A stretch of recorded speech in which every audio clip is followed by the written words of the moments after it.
Hello, I'm ANEKA from Made to Sew.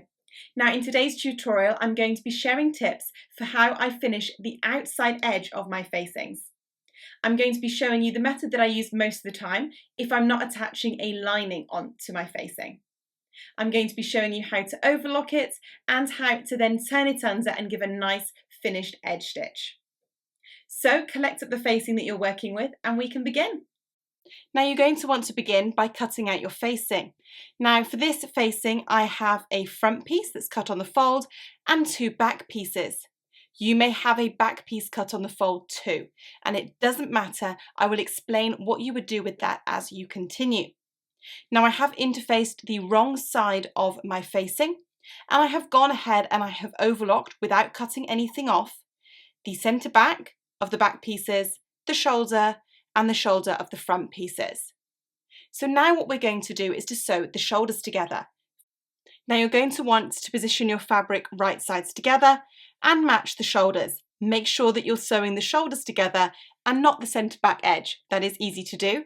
You might have notches that need matching. And I'm going to pin and I'm going to sew this from the neck towards the edge of the facing, matching up the edges nice and neatly.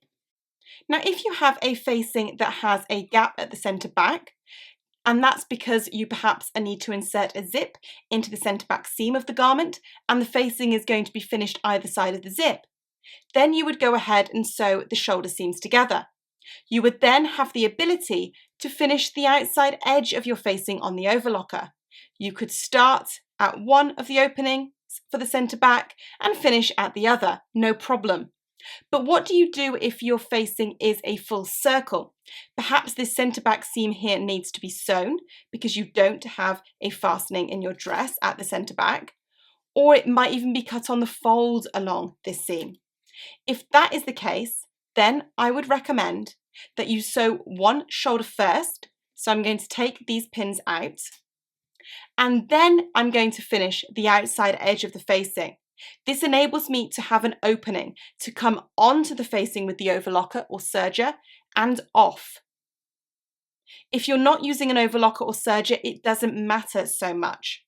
But I prefer to always sew with my overlocker or serger as a single piece rather than in the round if I can help it. I just think it's slightly neater. If you're doing an overcast or a zigzag stitch on the sewing machine, then by all means sew the other shoulder together. Sew along the seam, following the seam allowance that you're working with, backstitch at the start and at the end. Press the seam allowances open. You're then going to want to work your way around the outside edge of the facing, overlocking and aiming to not cut any fabric off. Now you would do this if you're working with a facing that has a centre back opening. You would overlock from the centre back to the centre back on the other side. And you would also do it if you're working with a facing that is one continuous piece. You would do this before sewing the second shoulder together. Make sure that your seam allowances are open as you go over them, and that you're being as accurate as possible.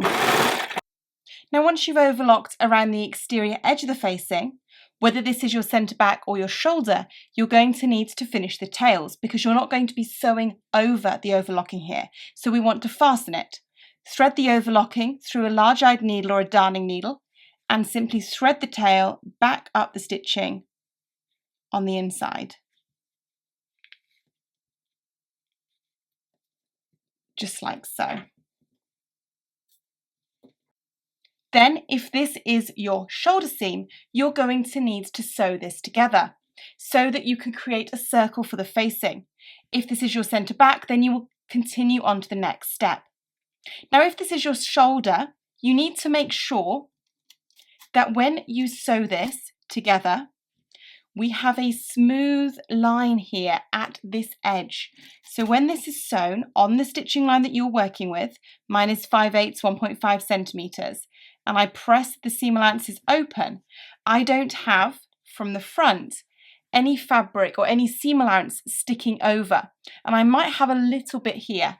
So I might just need to tweak that slightly and bring it back ever so slightly. And then you're going to sew this on the sewing machine as normal. Backstitch at the start and at the end and press it open. So I've gone ahead and sewn that shoulder seam together, and I've also made sure that all my seam allowances are pressed open. It might also be a good idea to just press round the edge of this where you did your overlocking or serging. Now on to the neat little edge stitch that I create around the edge of the facing.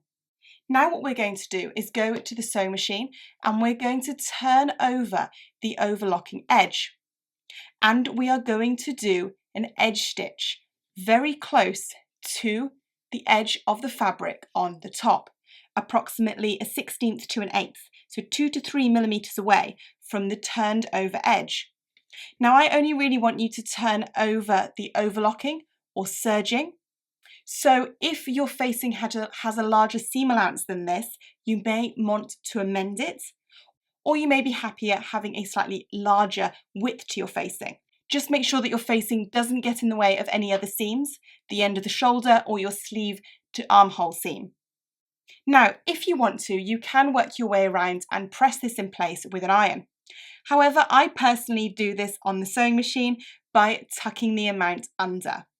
I prefer to sew this from the front side, simply because this is the important side. This is the part of the facing that you're going to see. So I want my best stitching to be visible here. And when I say it's the part of the facing that you're going to see, it is still on the inside of the garment, but we still want this to be professional. However, if you would prefer to do it from the wrong side, then again, you're welcome to do that. And you can obviously measure the width of what you are folding over. So there are a couple of options here. You can iron it, you can sew it this side up, or you can sew it from the front like I'm going to do. Join me at the sewing machine and I will show you how I do this. Now for this part of the tutorial, I am using my edge stitching foot, which I would really recommend. However, if you don't have an edge stitching foot, then you might want to find a foot on your machine that allows you to line this edge up with something, making sure that you then are going to be sewing this nice and straight. Now with my edge stitching foot, I need to move my needle so that I'm going to be stitching a 1/16 to an 1/8, so 2 to 3 millimeters from this edge. And I'm lining this edge up with the bar on my foot here. So I'm just moving my needle ever so slightly and I will turn that and check that I'm happy with it. Yes, I am. And I'm going to be folding this bit of overlocking or serging under as I work my way around.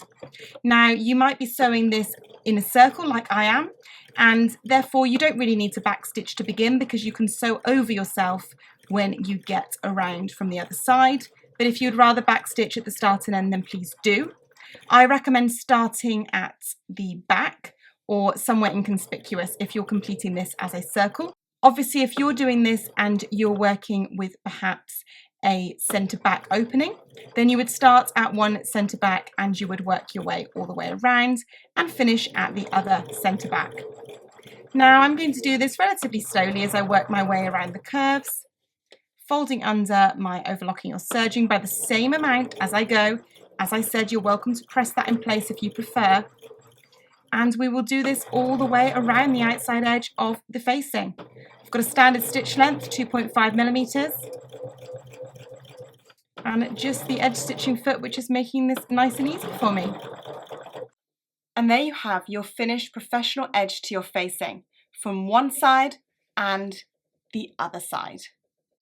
Give it a nice press around the edge when you finish with your edge stitching, trim your threads, and then it's ready for you to attach to your garment. If you need some help and advice attaching your facing to a garment, then I have a tutorial for installing a V-neck facing and also a standard facing with an invisible zipper at the back. Thank you for watching the tutorial. I really hope you enjoyed the lesson and that you now know how to finish your facings in a professional manner. Thanks for watching and see you soon.